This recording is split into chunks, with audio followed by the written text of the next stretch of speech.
Hi, good afternoon. My name is Leticia Rodriguez, and today we're going to be interviewing Mr. Dan Powell. And Dan, I want to thank you so much for allowing us to do this with you.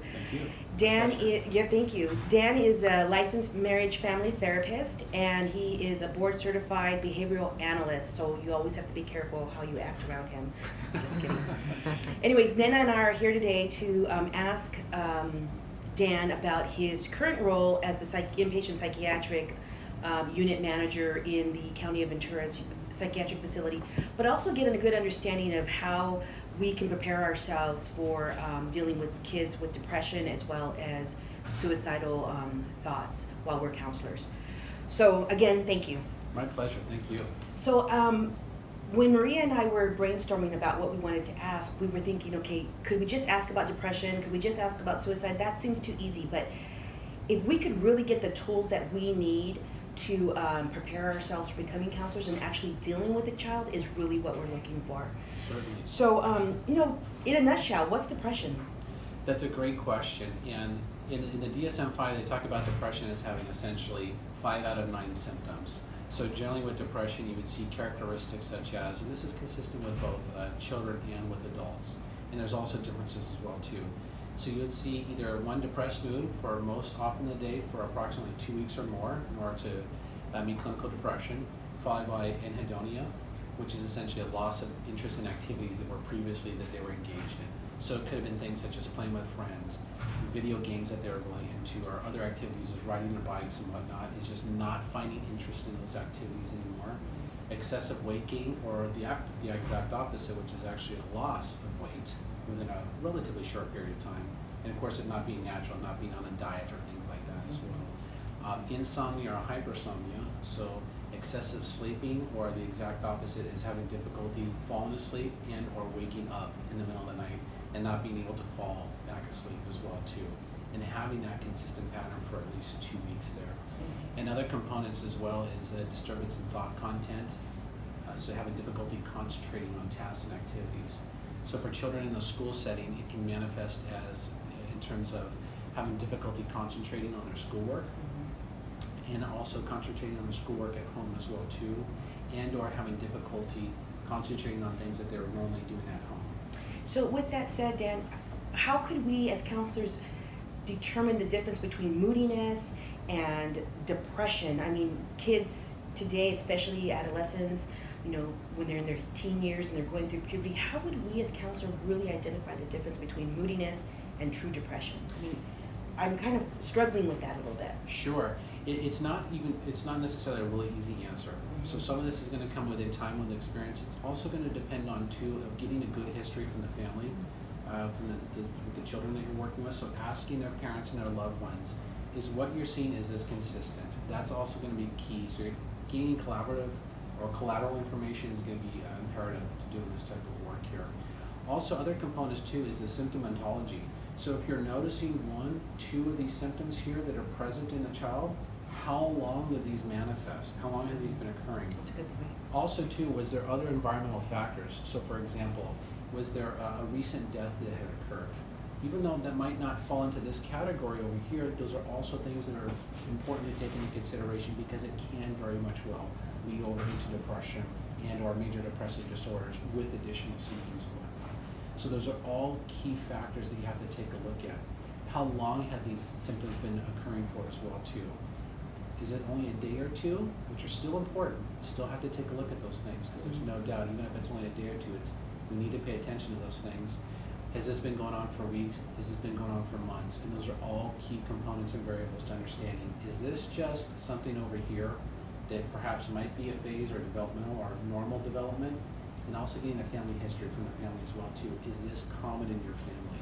Have you seen this as well? That's that's really good feedback and advice. But with hormones raging at this, is that something that we need to factor in and not jump to too many conclusions? How do we watch for that? The hormones versus, true issues. Yeah, great question. So it's twofold. Yes, it absolutely needs to be taken into consideration. 2 is we need to see, is this manifesting in different environments? Is it only in school, which could be environmental? Is it occurring both at home and in other situations and environments too? That can be something that needs to be very well paid attention to and taken into account. All those are important factors as well.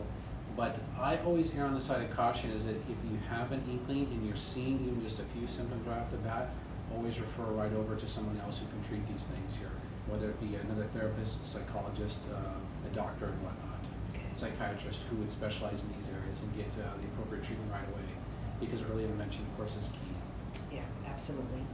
Now, with age being a factor, I mean, as counselors, how do we, I mean, we don't think about a 5 or 10-year-old as being depressed or even having reason to be depressed because we're thinking in those terms, at least for me. What age group do I need to look at? How soon can it manifest, and what age, and when do you know, oh my gosh, this is really true depression? Sure. Again, another very good question is you can see clinical depression in very young children. Oh, we can? Absolutely, there's no doubt. And in fact, it can even manifest even further. So there can be other symptoms such as even bipolar disorder, a much more severe mood disorder, and heaven forbid, even further than that as well too. So it's imperative, again, it falls into it. If you are seeing these symptoms that are presented in the DSM, it's important to jump on it right away. You know, it's not something to take and say, oh, well, this is watchable, let's just set it aside. It's pay attention to it and act accordingly. Okay, so age really shouldn't be a factor. I mean, it could occur as young as 5. Absolutely, you could see children who are having difficulty at 5, definitely. And beyond that too is that, and there's a tremendous amount of statistics as well too from children, or I should say adolescents between the ages of 12 and 19. So if you take a look and you look at research, you see there's quite a bit in those age ranges. Within those age ranges, they're going to be doing a lot more acting out. They're also going to be doing the opposite as well too. There's a lot of withdrawal from friends, from family, from society, school refusal. So I think that would be another big thing for school counselors to identify. Not falling back on their grades. So if you have a baseline in terms of what they were doing beforehand, grade-wise in school, if they're falling backwards, those are all signs and things to pick up on there. A change in appearance as well too. That can also be a big indicator. Okay. Again, all those overt clues that are so important that can tie an individual to identify this could be depression, or we probably do have major depression here and we need to be concerned. Okay. And some of the causes, I mean, what are some of the causes that could cause depression in, you know, children as young as 5 and obviously our teenagers? I mean, do they differ, or is it always one clinical kind of depression diagnosis, or, you know, just talk about that a little bit. With depression, it can manifest itself different ways and have essentially different causes and different antecedents. So there absolutely is a combination of two things, really. There certainly is environmental, there certainly is biological as well too. So I'll start with this one over here. If you have a family that has a family history, you're going to have a higher probability that these individuals, that they will or could develop depression, or at least depressive symptoms within their lifetime there, especially at early ages. So again, part of this is getting good information from family members and loved ones to find out, is there a history of this in your family? Did you experience these similar changes at this age here and whatnot? A lot of that is really good and key information to get a good assessment and find out what's going on. In addition to that too, is environment absolutely plays an important part of this as well too. Growing up, and I think we can all agree on this, it's tough. It's not easy, especially today. It seems like it's only getting harder for kids.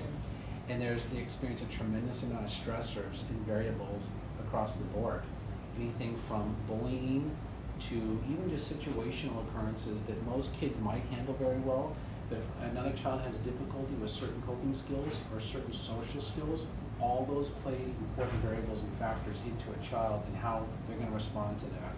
And in turn, what's going to occur from that. So will they have more depressive type symptoms? Are they taking this harder than other kids? And again, it goes back to the symptomatology. Are they developing these symptoms here across the board?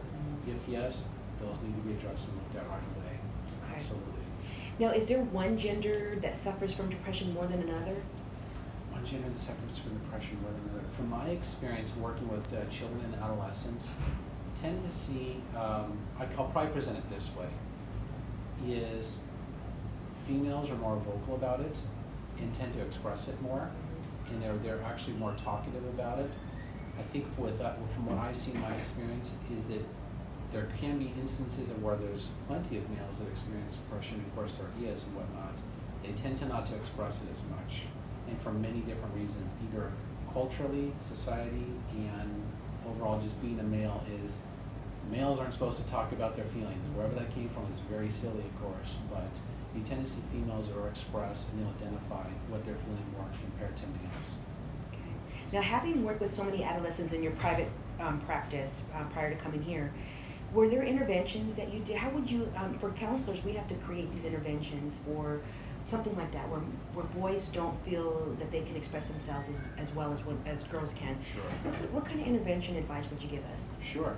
So as far as intervention advice, when I worked with adolescents in a locked psychiatric facility for a number of years, it's quite common there was essentially twofold. One is because they're in a hospital setting, many of them did receive medication management and medication treatment because they were so severe at that time. Mm-hmm. But on the other hand, research continues to demonstrate over and over and over, there needs to be the other piece as well too, which is the talk therapy piece, the individual psychotherapy and the group psychotherapy. But more specifically what that means in terms of breaking down into what to do is oftentimes cognitive behavioral therapy, extremely effective approach in working with individuals. So essentially what that is it's boiling down and identifying what are their thoughts, how does that contribute to feelings, therefore how does that contribute to actual overt behaviors. And then really helping individuals identify when you start having these thoughts, in other words, these antecedents, you can change the behavior, which in turn changes how you're reinforcing that behavior, which is the consequence afterwards.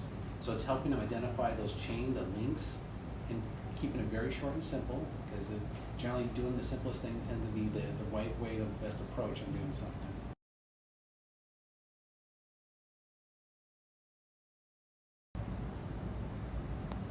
Thank you again, Dan, for meeting with Letty and I. So we just talked about depression, and depression unfortunately could lead to suicide, Yes. which is a topic that for many years was very difficult for me personally to talk about because I myself attempted suicide. Thankfully, I'm here today Yes, interviewing you absolutely. and trying to get Absolutely. some great answers to some of my questions. Glad you're here. Thank you. Okay, so Dan, can you tell me what is a predictor of suicide, or what are the signs that we would be looking for? Sure, it's actually a really good question, and one of the difficulties working in the field is there actually is no predictor of suicide. So the more and more research you do into it, you'll find that there are plenty of variables. But when you put those variables together, and we see this every day working in the adult psychiatric setting here, is that even if someone has 3, 4, 5, 10 different risk factors that can contribute to suicide, they may not actually attempt suicide. But at the other end of the spectrum, you can have somebody who might have one risk factor. They actually attempt suicide, and heaven forbid is that they actually have to complete suicide. So what they find across the board is, one, suicide, it is a rare event. And it does happen, of course. It is a rare event overall. But the difficulty is for professionals, for family members across the board to actually find the predictors that actually lead them to those particular events, however it is that they're going to attempt to do it. We do have several components that we take a look at to help identify those things and know that these individuals are higher risk. If you'd like, I can talk about those a little bit now, or if you want me to do that later. We on. could, and one of my next questions is, what are the developmental factors that lead to suicidal tendencies? So maybe you can tie those. Sure. So certainly during adolescence, especially just adolescents in general, they're going to have higher not only tendencies towards doing those things, and a lot of that, of course, is because this, as we talked about earlier, not only a combination of between hormones, but also difficulty with dealing with environmental stressors as well too.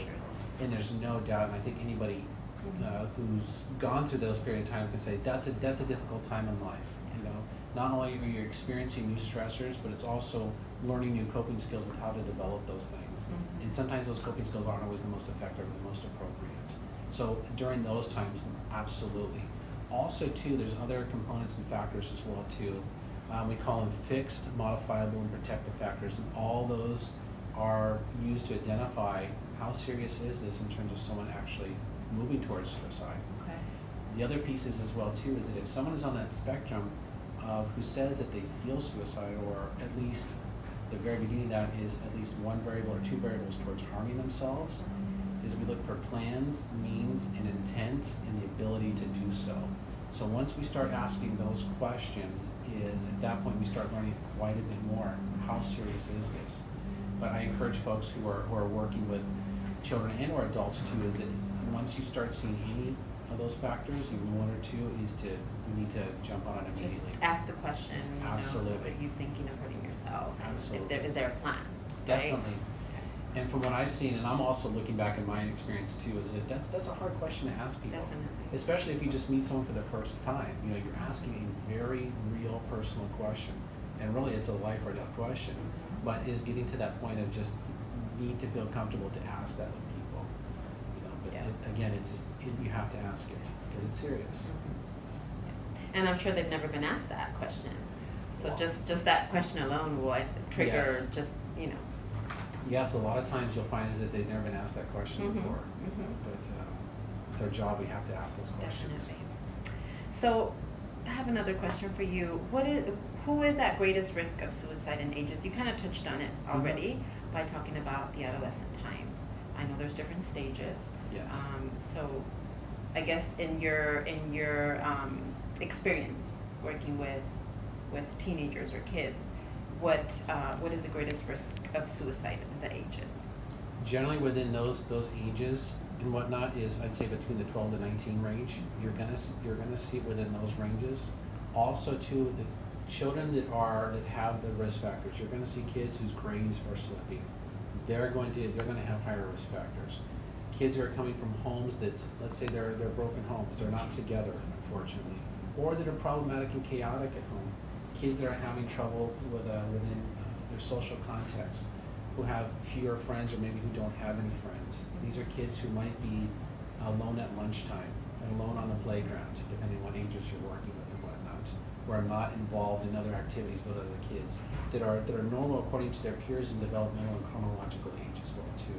Those are all important things that are across the board.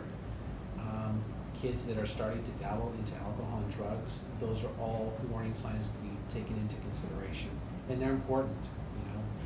And sometimes it's not in all cases, but I've seen it just from my experiences. Some parents will take it seriously, which is important. Other parents, at the other end of the spectrum, again, there's a spectrum. Some parents don't take it into consideration. They might blow it off and whatnot. But it's our job as a professional to say, these are things we need to pay attention to, we need to be aware of. It's Especially in the important. school system, if we're as school counselors, you know, Yes. it's our responsibility to flag it, right? Exactly.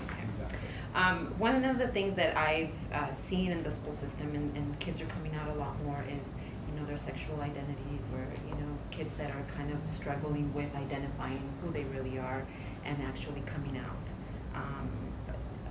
What can you tell me about that? Children that are struggling with that and are become very unhappy, not knowing actually, you know, Sure. who they are or what they want. It's hard to see because for children that are going through this period as to where they're struggling with their identity and whatnot, and whether it be identity with self-esteem or identity with in terms of sexual preference and whatnot, they are definitely at higher risk for not only developing traits and symptoms of depression, but also risk factors for attempting suicide as well too. So again, working with children that are going through this process, it's important to talk to them and ask them about it. And also help them identify. Sometimes they probably don't even know. So they're really, again, because this is probably their first experience of going through this, we need help with finding the words for them and an alternative replacement behaviors to help them through the situation. I've seen it many times, unfortunately, as to where they're brought into a hospital setting because they're struggling with this beast. And they have nobody probably to talk to and Nobody to talk to, guide them. difficulty talking to their friends, and difficulty telling their parents too. And also too, cultural background is very important as well too. Some cultures view it very shameful, and they're having a very difficult time as to even telling anybody. What ends up happening is sometimes some of that anger and frustration and confusion gets turned inward and turned into inappropriate behaviors down the road. So, yes, unfortunately, there's a lot of struggle there. There's already struggles with going through, you know, adolescent years. Imagine dealing with that on top, you On know. top of it, Yeah. exactly. Okay, so what are the most effective therapy approaches when working with a suicidal patient? Working with suicidal patient, really is a lot of crisis intervention. So it's really, I like cognitive behavioral therapy, but again, there's also many other types and whatnot. But cognitive behavioral therapy, it tends to be able to One, you can, there's a linear course that you can use. In addition to that, a lot of the stuff, it can be measurable. So you can ask people on a scale of 1 to 10, can you rate this? After these interventions, where do you feel now? When you first came into doing counseling or treatment, where were you at on a scale of 1 to 10 over here? Where are you at now? What were the things that helped you? When you're feeling this way, X, Y, and Z, what replacement behaviors were you able to put in place instead of doing those things, and what was helpful?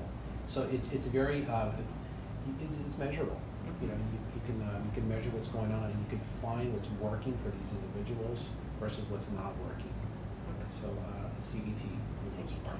And again, there's many other different types and forms of therapy, but that tends to be a very effective approach. And that's one that you prefer. Yes. Very good. Okay, so let's say that a student. But may I add to that, though? Yes, So one please piece do. is, I would encourage folks is that to not just be hung up on one specific approach. I think a good counselor and therapist is borrowing different approaches that are going to work best for that individual. So kind of creating their own theory per se, or their own approach, right? And borrowing For from borrowing others from that others. works best for the person that they're working with. Yeah. So actually, That I say makes it that sense. way. So That not makes just being hung sense. up on one, but what works best for this individual. You found yours in a way. Yes, Right, okay. and I modify it to how it works best for the individual I'm working with. Perfect. Okay. So let's say that a student or a patient, you know, does go through and you know, commit suicide, or I'm not sure what the right term is to say, or are attempting or thinking or are suicidal constantly, because I know that there are patients that are constantly trying or Mhm. with having those thoughts. How can a therapist or a counselor or a professional help the family of these individuals in coping with this difficult ongoing situation? Very, very tough. So oftentimes it's a combination of, and it really depends on where the family is at in those stages there. Sometimes there's a lot of listening that needs to be provided, and sometimes there's not much you can say at that moment. Other times it's really being there for the family, and in terms of really understanding where they're at and providing them what they need at that moment. I think those are key pieces. And also too is really sitting with them and being present with them and not being afraid. And a lot of new counselors and new therapists have a hard time doing that, but not being afraid to go to that place with them and sit with that place with them for that hour, those That makes 50 minutes, sense. whatever the case might be. I think those are important, and truly being genuine too. So I know we haven't talked about this, but there's what's called non-specific behaviors that we use, and it's really identifying what your body language is, your posture, your tone of voice. All those things are absolute key in terms of working with people. So for example, body posture oriented towards them and whatnot. Those are just small examples, but truly a lot of it has to be just being genuine with them. You know? And in some cases too, it's okay for different theoretical orientations look at this differently, but it's okay in some instances to be tearful with them. Mhm. You're going through a very painful and emotional experience with them. Walk that journey with them. And pay attention to them and make sure is that they aren't exhibiting those same traits and symptoms to go down that path of harming themselves. And that's important as well too, because it's not uncommon, especially for kids, if they have a loved one that had completed suicide, is to want to join them again. And then to want to harm themselves in order Yes. to go join that loved one. So those are important to watch out for too. And then also too, this actually just came up, but I forget the actual term for it, but if a child has, let's say, someone in their life that it was really important, let's say it can be a movie star or a musician or a family member or whatnot, that had attempted and completed suicide, is again the same thing as wanting to join them, or essentially a copycat type of harming themselves. So those are important things to watch out for too. But again, it comes down to the risk factors and identifying those and acting on those. I think those are the important things. Okay. Hopefully that answers your question. Yes, definitely, and that takes me to my next. It's a perfect segue to that. Recently, we've seen a lot more of that in the celebrity world, and a lot of completed, like you said, completed suicides, and social media. Yes. There's a lot of that. I know there's shows Yes. that are they talk about and about stories about a child that actually completed suicide on the internet or YouTube Sure. or whatever it is. does society do enough for people who feel suicidal, and to stop taking their lives, or do they encourage this, do you think? I think we could do a lot more. I really do. I agree. And I've seen it time and time again over the last, I think I've been doing this 14 years now. I actually have to count, but I think that as a society we should be doing a lot more. There's no doubt. There's this, I'll give you an example. There's just certainly, there's nowhere near enough resources in our system for children, for adolescents, even for adults, for people that are experiencing these traits and these symptoms and whatnot. And they have these feelings, and they're very real. And there needs to be more compared to other countries. Other countries, there's plenty of documentaries on it too. But there's other countries that they're doing far more than what we're doing. And I think that we absolutely have to do more. There's no doubt. One is too many. Yeah. Definitely. In our county, based on your knowledge and experience, is our suicide rate high in Ventura County? The last statistic that I saw, our suicide rate is a little bit lower compared to the national average. So that's the last statistic I saw there. But we are lucky in our county is that we do have a lot of resources for folks here across the board. But and this is part of my personal opinion, but also professional opinion. I always feel that we can offer more. I mean, I really do. I agree with you. Especially for individuals that are in trouble and that they need help. We can always provide more resources. So, Thank you so much for your time. of course. This was amazing. I learned a lot more than what I thought I knew. Okay. Thank you, Dan. My pleasure.